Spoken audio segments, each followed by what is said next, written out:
Hello दोस्तों, chemistry maths पर एक बार फिर से हम तुम्हारा स्वागत करते हैं। केमिस्ट्री मतलब केमिस्ट्री तो हम पढ़ेंगे ही पढ़ेंगे। मैथ्स मतलब यार, दोस्त या मित्र, तो बस तुम हमें अपना दोस्त ही मानो। यारी दोस्ती में एक बार फिर से हम आ गए हैं और एटम के स्ट्रक्चर के ऊपर हमारी बातें चल रही हैं। पिछले क्लास में हम लोगों ने बोर मॉडल को समझा था। इस क्लास में हम वहीं से आगे बढ़ेंगे और बोर मॉडल से रिलेटेड कुछ फॉर्मूले देखेंगे। बोर ने जिन फॉर्मूलों को बनाया है उन्हीं फॉर्मूलों पर इस क्लास में हम लोग बात करने जा रहे हैं। फॉर्मूला एक होता है तो फॉर्मूला लिखते हैं, और एक से ज्यादा फॉर्मूले हो जाते हैं तो इंग्लिश में सिर्फ फॉर्मूली लिखते हैं। तो ये मत सोचना कि गलती हमने लिख दिया बोर फॉर्मूले। बोर ने जो फॉर्मूले बनाए हुए हैं उन फॉर्मूलों पर बात करें। तो हम लोग जानते हैं कि न्यूक्लियस, इसमें प्रोटॉन और न्यूट्रॉन है, और इलेक्ट्रॉन इस न्यूक्लियस के चारों तरफ सर्कुलर पाथ पर घूमता रहता है, और इन सर्कुलर पाथ्स को हम लोग ऑर्बिट कहते हैं। तो पहला फॉर्मूला जो है इस ऑर्बिट के रेडियस को कैलकुलेट करने के लिए, यहां से यहां तक की जो दूरी है उसको बिल्कुल पॉइंट मानो, सेंटर से लेकर के पेरीफेरी तक की जो दूरी है, तो रेडियस क्या है उसको कैलकुलेट करने के लिए बोर का formula Rn is equal to 53 picometre into n square divided by Z. ये फॉर्मूला कहाँ से आया, हम लोग इसको डिराइव भी कर सकते हैं। इस क्लास में डिराइव नहीं करेंगे, इस क्लास में हम लोग सिर्फ फॉर्मूला देखेंगे और उसका इस्तेमाल करना सीखेंगे, और अगर जरूरत पड़ी तो हम लोग दूसरे क्लास में उसको डिराइव कर लेंगे। तो रेडियस को कैलकुलेट करने के लिए फॉर्मूला है। Rn का मतलब क्या है, Rn की जगह R1, R2, R3, R4, R5 कुछ भी हो सकता है। R1 मतलब पहले ऑर्बिट का रेडियस, R2 मतलब दूसरे ऑर्बिट का रेडियस, R3 मतलब तीसरे ऑर्बिट का रेडियस, और इसी तरह से चलते चले जाए। 53 पिकोमीटर, पिकोमीटर तुम जानते ही हो, दूरी को नापने का तरीका है। 10 टू द पावर -12 मीटर को ही तुम पिकोमीटर कहते हो। n क्या है, वही ऑर्बिट का नंबर। तुम जिस ऑर्बिट के लिए रेडियस निकालना चाहते हो यहां पर लिख दो। पहले ऑर्बिट के लिए रेडियस निकालना है, n की जगह 1 लिख देना। दूसरे ऑर्बिट के लिए रेडियस निकालना है, n की जगह 2 लिख देना। 10वें ऑर्बिट का रेडियस निकालना है, n की जगह 10 रख देना। तो जैसा तुम n का वैल्यू रखोगे वैसा रेडियस कैलकुलेट होकर के आएगा। z क्या है, नंबर ऑफ प्रोटॉन्स। न्यूक्लियस के अंदर क्या है, प्रोटॉन्स रहते हैं। न्यूक्लियस में प्रोटॉन्स रहते हैं, जितने प्रोटॉन्स है वो तुम उठा करके यहाँ पर रख दोगे। एक प्रोटॉन है तो एक रख दो, 2 प्रोटॉन है तो 2 रख दो, 3 प्रोटॉन है तो 3 रख दो। और हम जानते हैं जितने प्रोटॉन्स होते हैं उसे एटॉमिक नंबर भी कहते हैं, तो हम Z को एटॉमिक नंबर भी कह सकते हैं। तो N is the orbit number जिस ऑर्बिट के लिए कैलकुलेशन करना है। पहले ऑर्बिट के लिए कैलकुलेशन करना है तो N की जगह 1 रखो, दूसरे के लिए कैलकुलेशन करना है N की जगह 2 रखो, तीसरे के लिए कैलकुलेशन करना है N की जगह 3 रखो, एंड सो ऑन। और Z जो है नंबर ऑफ प्रोटॉन या एटॉमिक नंबर। इस फॉर्मूले के बारे में सबसे इंपॉर्टेंट चीज, it's valid only for those atoms and ions which have one nucleus and one electron। जिसमें एक न्यूक्लियस है और न्यूक्लियस के चारों तरफ घूमता हुआ एक इलेक्ट्रॉन है। इसको समझते हैं थोड़ा। जैसे हाइड्रोजन एटम है तो न्यूक्लियस तो सभी एटम्स में एक ही होता है, किसी एटम में 2 न्यूक्लियस नहीं होता है, इसीलिए न्यूक्लियस की तरफ से निश्चिंत हो जाओ थोड़ी देर के लिए। इलेक्ट्रॉनों की बात करो, हाइड्रोजन में 1 इलेक्ट्रॉन होते हैं, हीलियम में 2 इलेक्ट्रॉन्स होते हैं, लिथियम में 3 इलेक्ट्रॉन्स होते हैं, बेरिलियम में 4 इलेक्ट्रॉन्स होते हैं। मतलब हाइड्रोजन पर यह फॉर्मूला काम करेगा, हीलियम पर, लिथियम पर, बेरिलियम पर, इन सब पर यह फॉर्मूला काम नहीं करेगा। हाँ, अगर हीलियम से क्या करो, 1 इलेक्ट्रॉन हटा दो, हीलियम प्लस बन जाएगा, और 1 इलेक्ट्रॉन हटा दिया तो 2 इलेक्ट्रॉन थे, 1 इलेक्ट्रॉन चला गया तो इसमें एक ही इलेक्ट्रॉन बचेगा, हीलियम आयन। इस पर फॉर्मूला काम करेगा। सेम वे लिथियम में 3 इलेक्ट्रॉन है, 2 इलेक्ट्रॉनों को हटा दो तो Li के ऊपर 2 पॉजिटिव चार्ज आ जाएगा, और अब 3 इलेक्ट्रॉनों में से 2 इलेक्ट्रॉन तुमने हटा दिए तो एक ही इलेक्ट्रॉन बचेगा। लिथियम 2+ के लिए भी यह फॉर्मूला काम करेगा। तो इसी तरह से तुम जितना चाहे उतना आगे बढ़ते चले जाओ, कोई रोक टोक नहीं है। लेकिन ध्यान रहे, फॉर्मूला तभी काम करेगा जब सिस्टम में उस एटम के पास सिर्फ एक ही इलेक्ट्रॉन है। एक इलेक्ट्रॉन यहाँ है, एक इलेक्ट्रॉन यहाँ है, एक इलेक्ट्रॉन यहाँ है। तो इन तीनों सिचुएशंस में ये फॉर्मूला काम करेगा। अब हाइड्रोजन के लिए कैलकुलेशन कर रहे हैं तो इसका एटॉमिक नंबर 1 होता है या इसके न्यूक्लियस में 1 प्रोटॉन होता है। हीलियम के लिए कैलकुलेशन करोगे, इसके न्यूक्लियस में 2 प्रोटॉन होता है, एटॉमिक नंबर 2 है। लिथियम के लिए एटॉमिक नंबर 3 या न्यूक्लियस में 3 प्रोटॉन्स हैं। तो उसके हिसाब से तुम यहाँ पर Z का वैल्यू जो है रखते चले जाओगे। जैसे हम लोग कुछ कैलकुलेशंस करें, जस्ट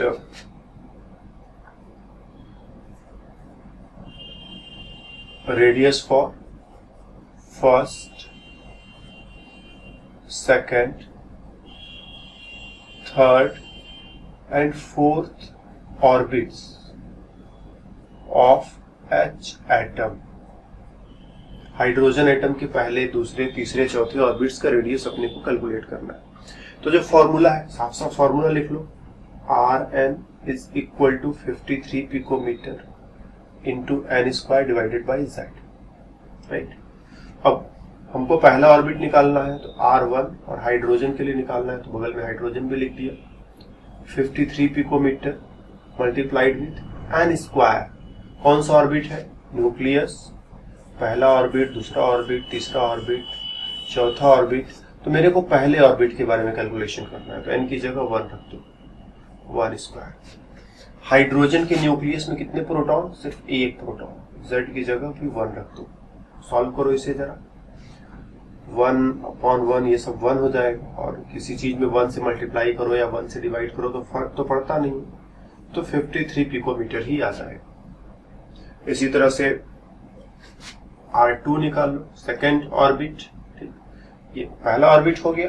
उसके बाद ये दूसरा ऑर्बिट, दूसरे ऑर्बिट के लिए कैलकुलेशन करना चाहते हो, हाइड्रोजन के लिए कैलकुलेशन करना चाहते हो तो 53 picometre into n² upon Z। तो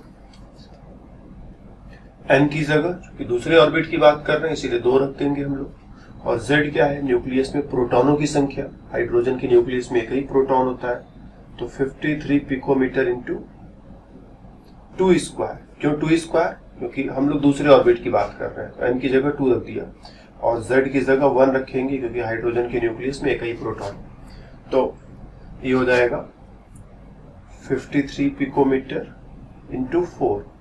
सॉल्व कर लो, 4 × 12 के 2 बचा 1, 5 चौके 20 और 20 और 1 21, 212 पिकोमीटर।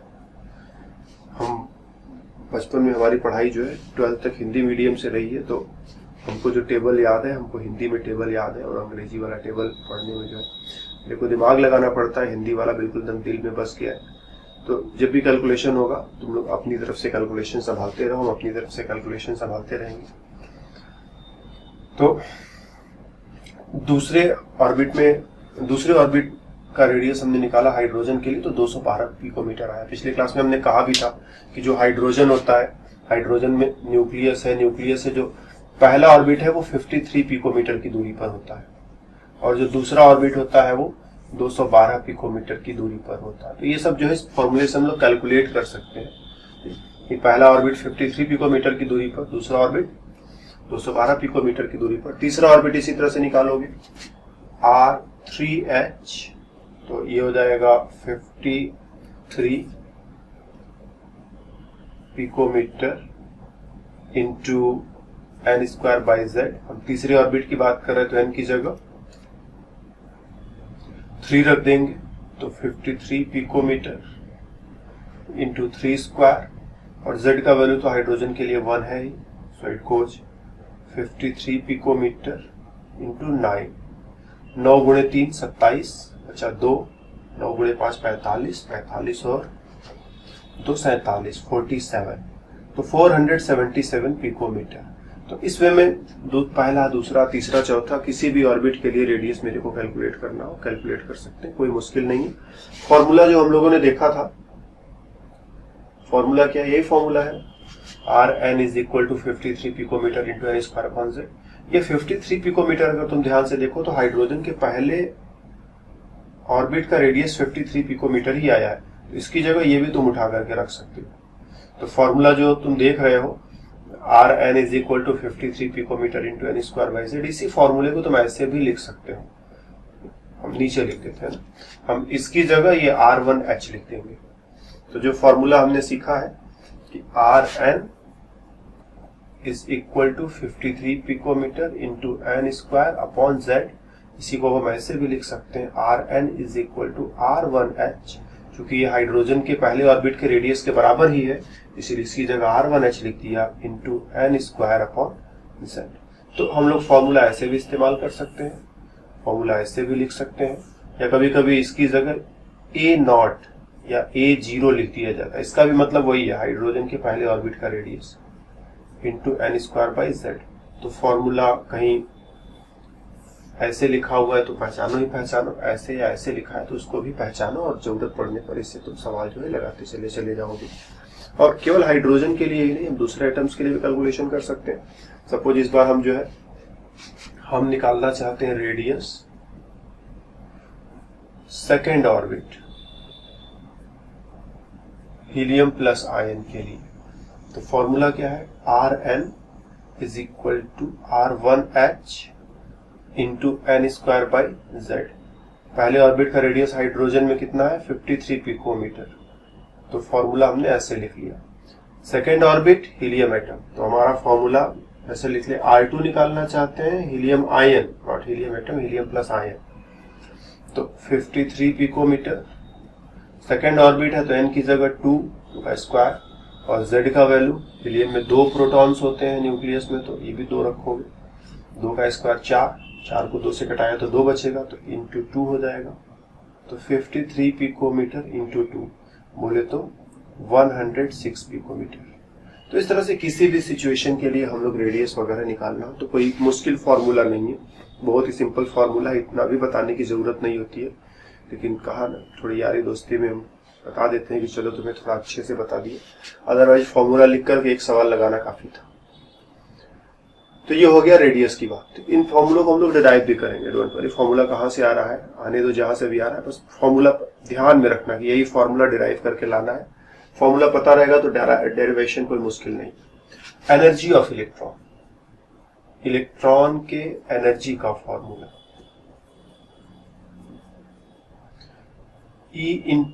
En, nth ऑर्बिट में energy is equal to -13.6 electron volt into Z square upon n square. इस फॉर्मूले से इलेक्ट्रॉन की एनर्जी निकाल सकते हैं। जेड क्या है, वही न्यूक्लियस में जितने प्रोटॉन है या जो एटॉमिक नंबर है, और एन क्या है, तो कौन से ऑर्बिट के अंदर इलेक्ट्रॉन की एनर्जी कैलकुलेट करना चाहते हैं। इलेक्ट्रॉन पहले ऑर्बिट में घूम रहा है, वहां एनर्जी निकालना है, एन की जगह 1 रख देना।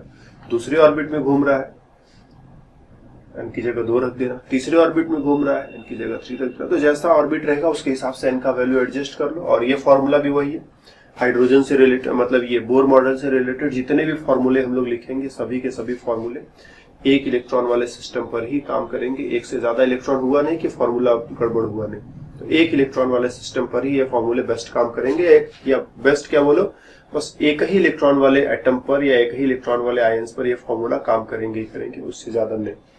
तो ये फॉर्मूला भी 1 इलेक्ट्रॉन सिस्टम पर ही काम करेगा। अब मान लो हम निकालना चाहते हैं फॉर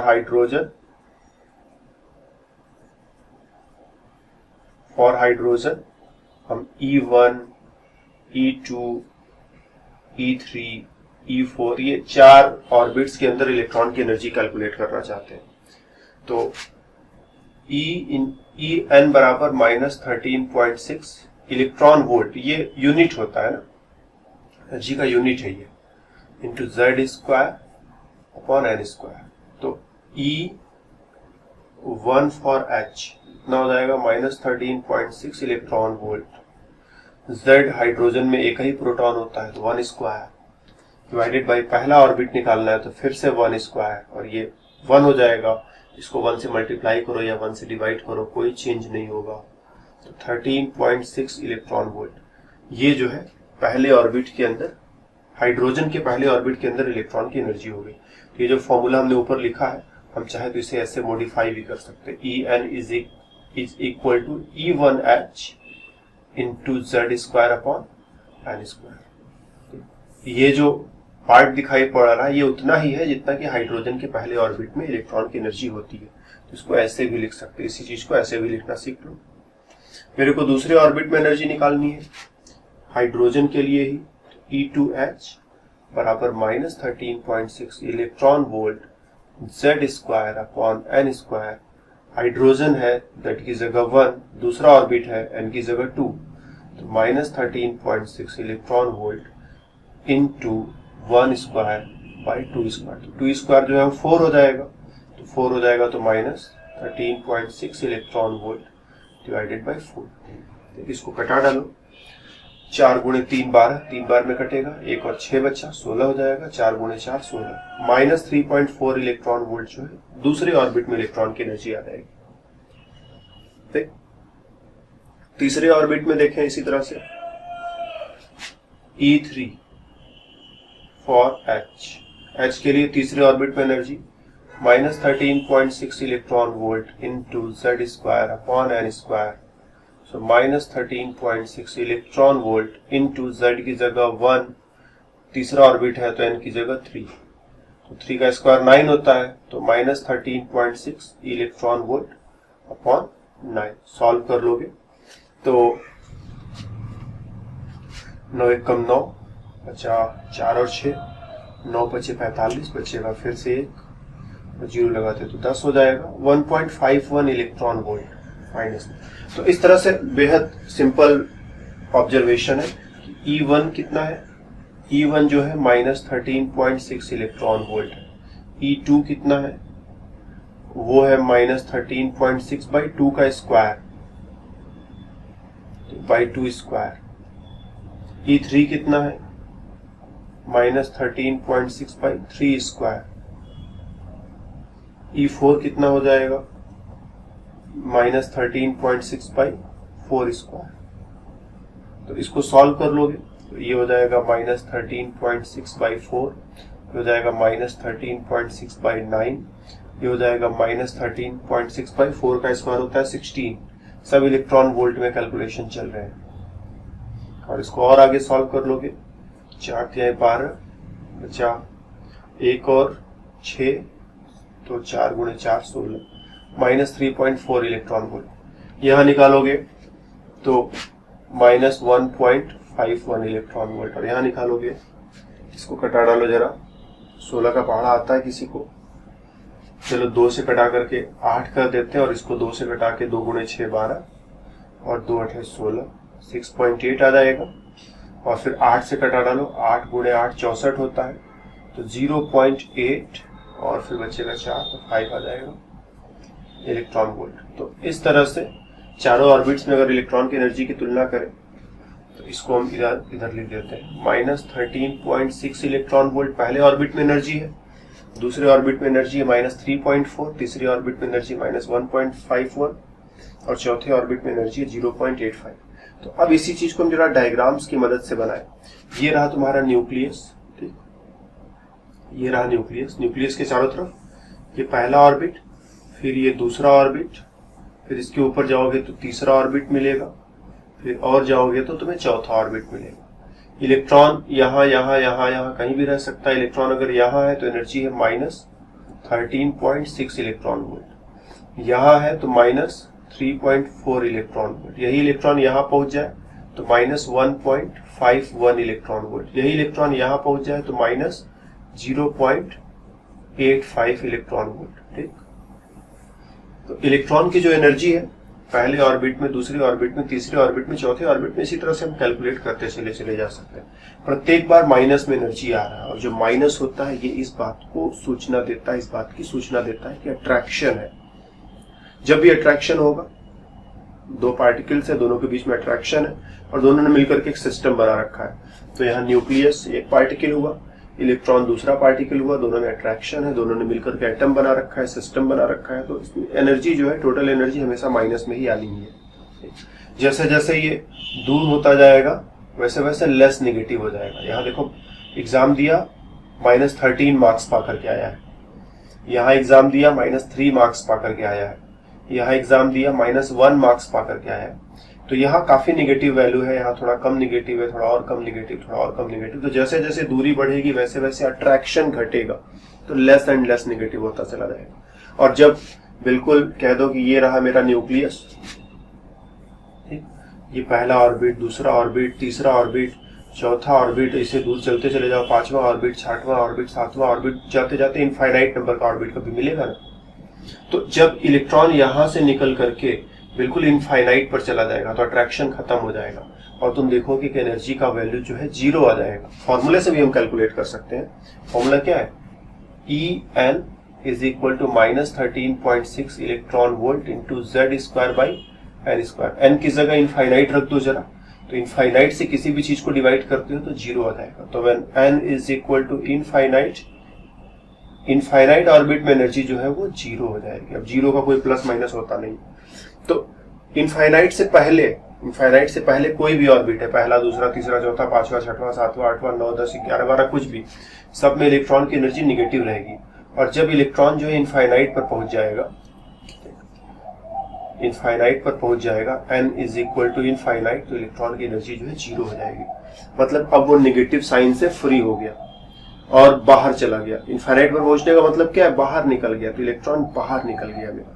तो पहले ऑर्बिट में एनर्जी निगेटिव, दूसरे ऑर्बिट में एनर्जी निगेटिव, तीसरे ऑर्बिट में एनर्जी निगेटिव, चौथे ऑर्बिट में एनर्जी निगेटिव, सभी ऑर्बिट में निगेटिव रहेगा, कम निगेटिव होता जाएगा। या -13.6 था, फिर -3.4 हुआ, फिर -1.51 हुआ, फिर -0.85 हुआ। तो धीरे धीरे लेस निगेटिव होते होते फाइनली 0 हो जाएगा। और 0 हो जाएगा मतलब इलेक्ट्रॉन अब चला गया इनफाइनाइट पर, बाहर निकल गया।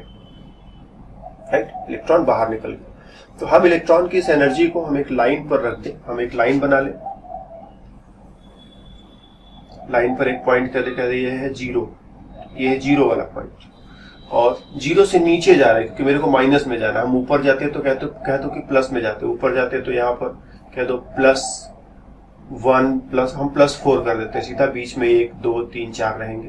फिर इसी तरह से और ऊपर जाओगे तो +8, 5, 6, 7, 8 हो जाएंगे। इसी तरह से नीचे आओ तो माइनस में ये -4, -8, -4, -8, और नीचे आओगे तो -12, -16, -20। ये इलेक्ट्रॉन वोल्ट में सारा रखा है ना। तो इलेक्ट्रॉन की एनर्जी पहले ऑर्बिट में कितनी थी? तो E1 मेरा था -13.6। तो 12 से थोड़ा और नीचे आओगे कहीं, यहीं पर तुम्हारा E1 होगा। ठीक, या तो 12 से थोड़ा और नीचे आए 13.6 मिलेगा ना, ये E1 हो गया। E2 कितना था? E2 था -3.4, -3.4 इलेक्ट्रॉन वोल्ट में चल रहा है। तो 3.4 मतलब ये 4 से थोड़ा ऊपर यहीं पर कहीं मिलेगा। तो ये हो गया तुम्हारा E2, ये हो गया E1, ये हो गया E2। E3 कितना था? -1.51। तो इसके थोड़ा सा ऊपर और जाओगे, ये 0 के थोड़ा नीचे, इसके थोड़ा ऊपर जाओगे तो यहां पर कहीं तुम्हें मिलेगा E3। फिर E4 कितना था? वो था -0.85। थोड़ा सा और ऊपर चलोगे तो यहीं पर E4 मिलेगा। देखो, पहले ऑर्बिट और दूसरे ऑर्बिट के बीच में एनर्जी का गैप काफी ज्यादा है, फिर एनर्जी का गैप कम हुआ, फिर एनर्जी का गैप और कम हुआ। तो शुरू में एनर्जी का गैप ज्यादा रहता है, बाद में एनर्जी का गैप जो है वो कम होने लगता है। तो इस चीज को समझना, अगर एनर्जी के गैप को हम लोग ऐसे डायग्राम वाइज दिखाए तो हम कहेंगे कि ये पहले ऑर्बिट की एनर्जी, ठीक, और ये दूसरे ऑर्बिट की एनर्जी, गैप काफी ज्यादा है। तीसरी ऑर्बिट की एनर्जी जो है अब गैप कम हो गया, चौथे ऑर्बिट की एनर्जी गैप और कम हो गया, पांचवें ऑर्बिट की एनर्जी गैप और कम हो गया, छठवें ऑर्बिट, सातवें ऑर्बिट, इस तरह से गैप जो है घटता जाएगा। तो ये है E1, ये है E2, ये है E3, और ये है E4, ये है E5। बस थोड़ा थोड़ा दूरी पर E6, 7, 8, 9, 10 बहुत कम दूरी पर बनाने पड़ेंगे, इस पर बनाए भी नहीं जा सकते हैं। तो कम से कम कुछ दूर तक तो समझे। तो E1 कितना है? -13.6 इलेक्ट्रॉन वोल्ट। E2 कितना है? -3.4 इलेक्ट्रॉन वोल्ट। E3 कितना है? -1.51 इलेक्ट्रॉन वोल्ट। E4 कितना है? -0.85 इलेक्ट्रॉन वोल्ट। इसी तरह से E5 भी तुम कैलकुलेट कर सकते हो। तो साफ साफ है इन दोनों के बीच में कितना गैप, इस गैप को कैलकुलेट करो जरा, इस गैप को कैलकुलेट करो जरा, इस गैप को कैलकुलेट करो जरा, और इस छोटे वाले गैप को कैलकुलेट करो। तो तुम देखोगे कि यहां पर कितना गैप है? 13.6 से 3.4 का डिफरेंस लो, 6 में से 4 जाएगा तो 2, और 13 में से 3 जाएगा तो 10। 10.2 इलेक्ट्रॉन वोल्ट का गैप है। जब इलेक्ट्रॉन नीचे से ऊपर जाएगा, मतलब पहले ऑर्बिट से दूसरे ऑर्बिट में जाएगा, तो इतनी एनर्जी खा करके जाएगा, नीचे से ऊपर जाएगा तो इतनी एनर्जी खाएगा, और यदि यहां से नीचे उतरता है पहले से दूसरे में जाएगा, इतनी एनर्जी खाएगा, और जब इसमें से इसमें जंप करेगा तो इतनी एनर्जी वापस तुम्हें दे देगा। ठीक इसी तरह से यदि इलेक्ट्रॉन यहां से यहां जाता है तब क्या होगा, दोनों के बीच का गैप निकाल लो। हम इधर रफ वर्क कर लेते हैं, 3.40 लिख दे और 1.51 लिख दे। 10 में से 1 जाएगा 9, और 13 में से 5 जाएगा 8, 2.89। तो यहाँ का जो गैप है यह है 2.89 इलेक्ट्रॉन वोल्ट, मतलब इलेक्ट्रॉन यहां से यहां जाना चाहता है तो 2.89 इलेक्ट्रॉन वोल्ट एनर्जी खा करके ऊपर जाएगा, और ऊपर से नीचे आएगा तो इतनी एनर्जी वापस लौटा देगा। हम सीधा कैलकुलेशन यहां से यहां का भी कर सकते हैं कि चलो यहां से यहां इलेक्ट्रॉन जाना चाहता है भाई, तब क्या होगा, तो इन दोनों के बीच में एनर्जी का गैप निकाल लो, 13.6 और 1.51। ठीक, इसमें 0 बढ़ा दो माइनस करने के लिए, तो 0, 9 और 12.09, मतलब यहां से यहां जाने के लिए इलेक्ट्रॉन को 12.09 इलेक्ट्रॉन वोल्ट एनर्जी की जरूरत पड़ेगी। और जब इलेक्ट्रॉन यहां से यहां अगर सीधे जंप करेगा तो 12.09 इलेक्ट्रॉन वोल्ट की एनर्जी तुमको वापस कर देगा, तो जो लेकर गया था वो आते समय वापस कर देगा। तो अगर कभी निकालना पड़ जाए मेरे को कि बताओ इलेक्ट्रॉन इस ऑर्बिट से इस ऑर्बिट में जाने पर कितना एनर्जी लेगा कि देगा, तो हम कैलकुलेशन कर सकते हैं। मेरे को कुछ ज्यादा नहीं करना है, बस ऑर्बिट से ऑर्बिट के बीच एनर्जी का डिफरेंस कितना है, पहले ऑर्बिट से तीसरे ऑर्बिट में निकालना है, दोनों का एनर्जी निकाल लो, डिफरेंस निकाल दो। पहले ऑर्बिट से चौथे ऑर्बिट में जाना आना है, तो पहले ऑर्बिट की एनर्जी और चौथे ऑर्बिट की एनर्जी के बीच का गैप निकाल लो। और ये चीज तुम्हें ध्यान में रखना पड़ेगा कि नीचे से ऊपर जाते समय एनर्जी खर्च होती है और ऊपर से नीचे आते समय एनर्जी रिलीज होती है। अगर कैलकुलेशन में करोगे तो हमेशा ऐसे लिखो, डेल्टा ई बराबर E final minus E initial, इस वे में लिखो। ठीक, तो अगर मान लो तुम पहले ऑर्बिट से तीसरे ऑर्बिट में जाते हो, इनिशियल क्या हो जाएगा, पहला ऑर्बिट, फाइनल क्या हो जाएगा, तीसरा ऑर्बिट, और तुम इसका ठीक उल्टा कर रहे हो, delta E is equal to E final minus E initial. यहां तुम क्या कर रहे थे, तुम 1 नंबर से 3 नंबर में जाने की बात कर रहे थे, हम यहाँ उल्टी बात करते हैं, 3 नंबर से 1 नंबर में जाने की बात करते हैं। तो 3 से चले हैं तो 3 इनिशियल हो जाएगा, इनिशियल की जगह E3 रख दो और फाइनल की जगह E1 रख दो, तो इसका वैल्यू देखोगे तुम पॉजिटिव आएगा और इसका वैल्यू देखोगे तुम निगेटिव आएगा। न्यूमेरिकल वैल्यू यही रहेगा, जितना इलेक्ट्रॉन वोल्ट यहाँ उतना इलेक्ट्रॉन वोल्ट यहाँ, लेकिन यहाँ पॉजिटिव साइन, यहाँ निगेटिव साइन। पॉजिटिव साइन बताता है कि एनर्जी कंज्यूम होगा, एनर्जी कंज्यूम होगा, और नेगेटिव साइन बताता है कि एनर्जी रिलीज होगा। तो एक तो हम अपने से डिसाइड कर सकते हैं कि जब एनर्जी रिलीज होने की बात हो तो हम माइनस में लिखते हैं, और जब एनर्जी खर्च होने की बात है तो प्लस में लिखते हैं। हम कोई कैलकुलेशन पर भरोसा न करें, हम अपने सोच समझ पर भरोसा करें कि एनर्जी खर्च हो रही है प्लस में रिपोर्ट करेंगे, रिलीज हो रही है माइनस में रिपोर्ट करेंगे। तो इलेक्ट्रॉन जब इलेक्ट्रॉन नीचे से ऊपर जाएगा एनर्जी खर्च होगी तो हम प्लस में रिपोर्ट करेंगे, लेकिन अगर इसका उल्टा हो जाए, इलेक्ट्रॉन ऊपर से नीचे आ रहा है तो एनर्जी रिलीज होगी, हम माइनस में रिपोर्ट करेंगे। या फिर दूसरा तरीका, हम फॉर्मूला, एक single formula, final minus initial, अगर 1 से 3 में जा रहा है तो 1 इनिशियल 3 फाइनल, ठीक, इनिशियल की जगह 1, फाइनल की जगह 3। लेकिन अगर ये 3 नंबर से 1 नंबर में आ रहा है तो 3 इनिशियल और 1 फाइनल, तो या इनिशियल की जगह 3 और फाइनल की जगह 1, और E1 में से E3 घटाओगे तो तुम देखोगे माइनस में आएगा, और E3 में से E1 घटाओगे तो तुम देखोगे प्लस में आएगा। तो जब एनर्जी कंज्यूम करेगा प्लस में आंसर आएगा, जब एनर्जी रिलीज करेगा एनर्जी माइनस में आएगा। तो कैलकुलेशन करते समय या तो प्लस माइनस तुम यहां से निकाल करके लेकर के चले आओ तो भी चलेगा, या फिर तुम ऐसा काम करो कि सोच लो कि ऊपर जा रहा है कि नीचे आ रहा है। ऊपर जा रहा है मतलब एनर्जी खर्च हो रही है, मतलब जो चेंज इन एनर्जी होगा वो प्लस में रिपोर्ट करना है। और ऊपर से नीचे आ रहा है एनर्जी खर्च हो रहा है कि रिलीज हो रहा है, तो एनर्जी रिलीज हो रहा है, तो जो एनर्जी रिपोर्ट करेंगे माइनस में रिपोर्ट करेंगे। तो खर्च होने वाली एनर्जी प्लस में रिपोर्ट होती है, जो कि फॉर्मूले से भी दिखाई पड़ता है, यहाँ हम अपने सेंस का भी इस्तेमाल कर सकते हैं। और रिलीज होने वाली एनर्जी माइनस में रिपोर्ट होती है, जो कि फॉर्मूले से भी दिखता है, और उसको हम अपने सेंस से भी निकाल सकते हैं। तो अगर मेरे को निकालना है कि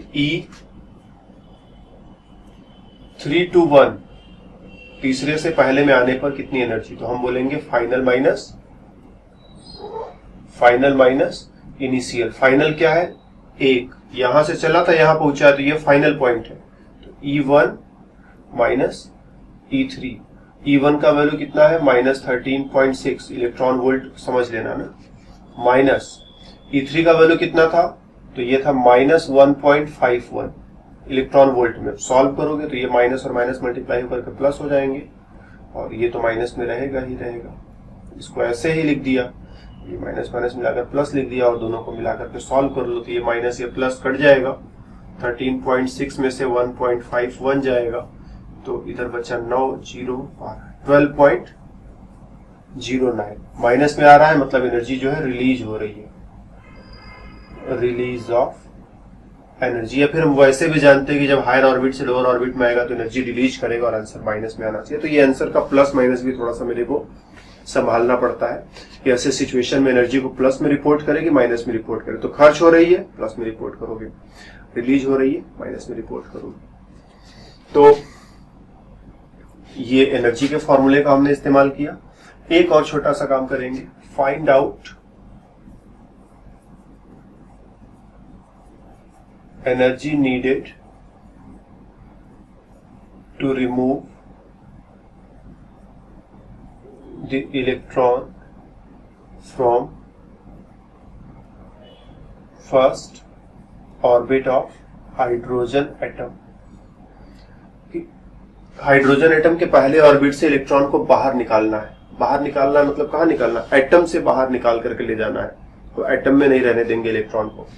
कितना एनर्जी उसमें खर्च होगा वो मेरे को कैलकुलेट करना है। तो ये रहा न्यूक्लियस, ये रहा पहला ऑर्बिट जहां पर इलेक्ट्रॉन चक्कर काट रहा है, फिर इसके बाहर तुम देखोगे तो तुम्हें दूसरा ऑर्बिट, फिर उसके बाहर तीसरा ऑर्बिट, फिर उसके बाहर चौथा ऑर्बिट, करते करते इनफाइनाइट नंबर का ऑर्बिट कभी न कभी आएगा ना। तो ये हम इनफाइनाइट नंबर के ऑर्बिट में आ गए। इलेक्ट्रॉन को यहां से सीधा उठाकर इनफाइनाइट नंबर के ऑर्बिट में पहुंचा देना है। तो यहां से यहां ले जाने में जो एनर्जी खर्च होगी, ध्यान देना ऊपर चढ़ा रहे तो एनर्जी खर्च होगी, जो एनर्जी खर्च होगी उसी की बात करेंगे हम। पूछा है ना, find out energy needed to remove the electron from first orbit of hydrogen atom. Hydrogen atom के पहले ऑर्बिट से इलेक्ट्रॉन को बाहर निकालना है। बाहर निकालने का मतलब इनफाइनाइट वाले में पहुंचाना है। तो ये एनर्जी कितनी लगेगी, तो हम अगर कैलकुलेट करना चाहे तो फॉर्मूला अप्लाई कर लें, डेल्टा ई बराबर E final minus E initial. Final क्या है, इनफाइनाइट नंबर, और इनिशियल क्या है, पहला नंबर। इनफाइनाइट नंबर में एनर्जी कितनी हो जाएगी, -13.6 बाई इनफाइनाइट का स्क्वायर, और यहां पर -13.6 अपॉन 1 का स्क्वायर। समझ रहे हो ना, पहले ऑर्बिट में 1 का स्क्वायर और इनफाइनाइट वाले ऑर्बिट में इनफाइनाइट का स्क्वायर। किसी चीज को इनफाइनाइट से डिवाइड कर देते हो तो ये 0 हो जाता है, और ये 1 का स्क्वायर है तो 1 हो जाएगा, और 1 से मल्टीप्लाई करो कि डिवाइड करो कोई फर्क तो पड़ता नहीं है। तो -13.6 ही बचेगा, ये माइनस और ये माइनस मिला करके प्लस हो जाएंगे 13.6। ठीक, और सारा आंसर इलेक्ट्रॉन वोल्ट में चल रहा है। तो लिखना तो वैसे हर स्टेप में चाहिए होता है, लेकिन हम लोग फाइनल स्टेप में लिख करके काम पूरा करते हैं। तो मतलब हमको एक नंबर से इनफाइनाइट नंबर जाने में इतनी एनर्जी देनी पड़ेगी, प्लस 13.6 इलेक्ट्रॉन वोल्ट। राइट, कैसे कैलकुलेट किया, कोई मुश्किल कैलकुलेशन नहीं। इनिशियल ऑर्बिट पहला orbit, final orbit infinite number का ऑर्बिट, रख दिया फॉर्मूले पर, कैलकुलेट किया आंसर। हम इसी चीज को दूसरे तरीके से भी कर सकते हैं। हम कहेंगे ये है इलेक्ट्रॉन पहले ऑर्बिट में घूम रहा है, और मेरे को इसको जो है इनफाइनाइट नंबर के ऑर्बिट में ले जाना है। पहले ऑर्बिट में इसकी एनर्जी कितनी है, -13.6 इलेक्ट्रॉन वोल्ट। अगर इसको प्लस 13.6 इलेक्ट्रॉन वोल्ट की एनर्जी दे दे तो ये 0 हो जाएगा। -13.6 में प्लस 13.6 ऐड कर दो, माइनस और प्लस कैंसिल कर देंगे एक दूसरे को, नेट रिजल्ट क्या हो जाएगा, 0 हो जाएगा। 0 होने का मतलब अट्रैक्शन खत्म। जब तक माइनस में है तभी तक अट्रैक्शन है, माइनस खत्म मतलब अट्रैक्शन खत्म। तो अगर हम इसको प्लस 13 इलेक्ट्रॉन वोल्ट की एनर्जी दे दें तो ये अट्रैक्शन खत्म हो जाएगा और इलेक्ट्रॉन इसके चारों तरफ घूमना छोड़ देगा और बाहर चला जाएगा। तो इस वे में भी हम लोग कैलकुलेशन कर सकते हैं कि अभी एनर्जी जितनी है जितनी चल रही है उतनी एनर्जी और दे दे, उसको प्लस में दे दे, तो उसकी एनर्जी 0 हो जाएगी, अट्रैक्शन खत्म हो जाएगा। जब तक निगेटिव रहेगा तब तक अट्रैक्शन रहेगा। अट्रैक्शन खत्म हुआ और बाहर जाने में, अब बाहर जाने से उसे कोई नहीं रोकेगा, वो सीधा बाहर चला जाएगा। तो अट्रैक्शन खत्म हुआ कहना थोड़ा सा गलत है। ये कहो कि अट्रैक्शन की वजह से जो फोर्स लग रहा था अंदर की तरफ, उसको अपोज करने के लिए पर्याप्त एनर्जी मिल गई। ये कहना थोड़ा सा गलत है कि अट्रैक्शन खत्म हो गया। अट्रैक्शन एग्जैक्टली नहीं खत्म हो सकता। अट्रैक्शन को काबू में कर लिया। अट्रैक्शन की वजह से जितना फोर्स अंदर लग रहा था, एनर्जी की वजह से उतना ही फोर्स बाहर लगेगा और अब वो बाहर चला जाएगा। तो जैसे ही ये -13.6 इलेक्ट्रॉन वोल्ट में +13.6 इलेक्ट्रॉन वोल्ट एनर्जी ऐड करोगे, ये एनर्जी 0 हो जाएगा। 0 का मतलब अब अट्रैक्शन अपना काम कर नहीं पाएगा, उसको इलेक्ट्रॉन को पकड़ करके अंदर नहीं रख पाएगा और इलेक्ट्रॉन जो है बाहर निकल जाएगा। अगर क्वेश्चन ऐसा होता, फाइंड आउट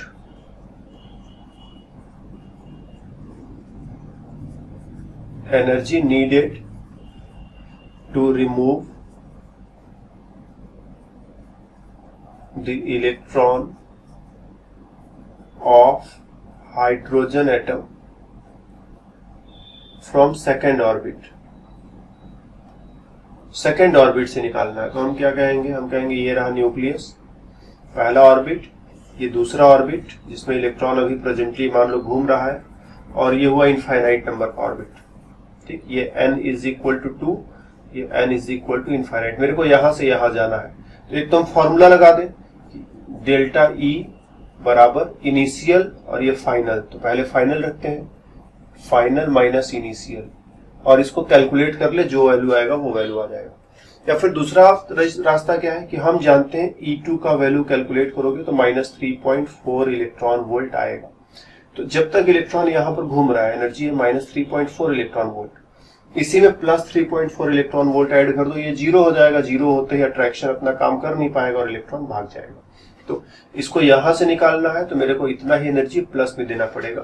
तो सिंपल कैलकुलेशन ऐसे देख करके काम खत्म कर सकते हैं, या फिर अगर तुम कहीं प्रूव करना चाहो कि नहीं मैथमेटिकली बिल्कुल प्रूव करना है तो प्रूव करने का तरीका ये होगा। तो अगर अपने लिए कैलकुलेशन करना है, सिर्फ अंदर ही अंदर हमको जानना है कि क्या होगा, तो हम तो हमेशा ये मेथड प्रेफर करेंगे ना। हम अपने आप को क्यों इतना लंबा रास्ता बताएं? खुद के लिए काम करना है तो हम कहेंगे -3.4 है, +3.4 उसी में ऐड कर दो, 0 हो जाएगा। 0 का मतलब अट्रैक्शन अपना काम कर नहीं पाएगा। अट्रैक्शन की वजह से इलेक्ट्रॉन रुकेगा नहीं, बल्कि एनर्जी की वजह से इलेक्ट्रॉन भाग जाएगा। तो इलेक्ट्रॉन बाहर निकल गया मतलब इनफाइनाइट पर पहुंच गया। और किसी को प्रूव करके दिखाना है तो हम प्रूव करने के लिए ऐसा फॉर्मूला लिख करके कैलकुलेट करके खेल को खत्म करें।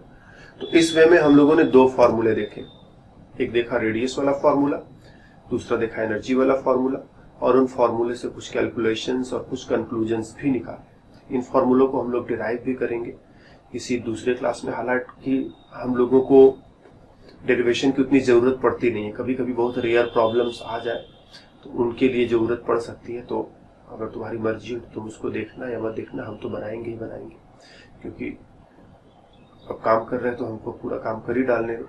तो मे बी नेक्स्ट क्लास या उसके नेक्स्ट क्लास में हम लोग इन फॉर्मूलों को कैसे बनाते हैं इस पर भी हम लोग थोड़ी, तो इस क्लास में मेरी तरफ से इतना ही। बोर मॉडल भी हम लोगों ने पढ़ लिया, बोर मॉडल के फॉर्मूले भी देख लिए, लेकिन बोर मॉडल पर और भी बातें बाकी है। बोर मॉडल में थोड़ी गहराई है, इसमें थोड़ी ज्यादा बातें हैं, तो उन बातों को हमें करना है, जिसको करने के लिए हम लोग फिर मिलेंगे अगले क्लास में। तब तक के लिए बाय बाय।